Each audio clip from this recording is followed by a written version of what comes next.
So the question is, why stories? But have you ever asked yourself, what use does a story have? Stories can act as an escape and help readers better understand each other and the world around us.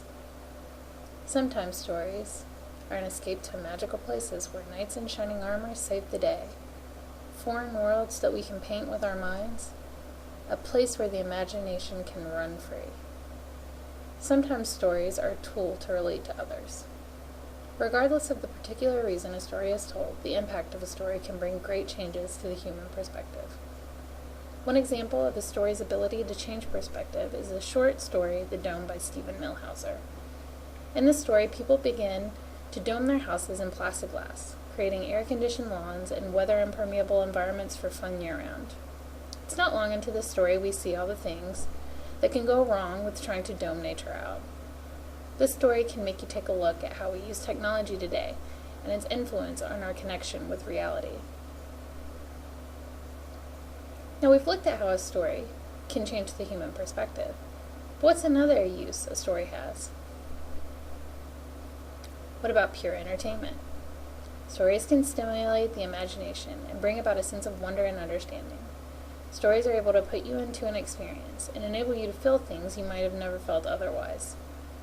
One great example of how stories can stimulate the imagination and act as a form of entertainment are the short stories in the Encyclopedia of Early Earth.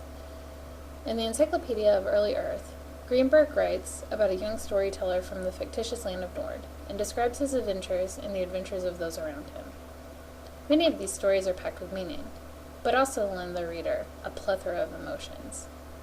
And sometimes reading is a very emotional business.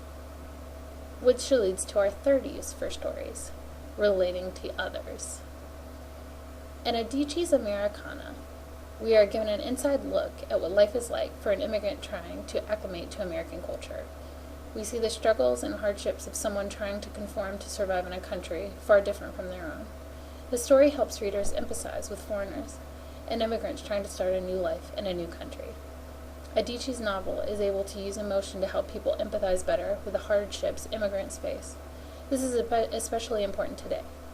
This viewpoint allows readers to fully understand the struggle of trying to acclimate and might help to improve future socio-cultural barriers that hinder the already difficult transition of moving to a new country.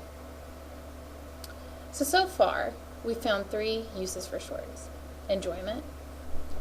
Sitting down with a good story can help shape the mind and foster our imaginations. Perspective.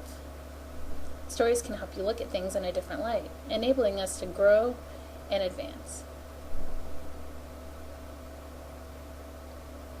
And empathy. Stories can also help us empathize with others and help strengthen the relationships between different races, classes, or nationalities. Stories have many more uses than that. You can educate, send a message,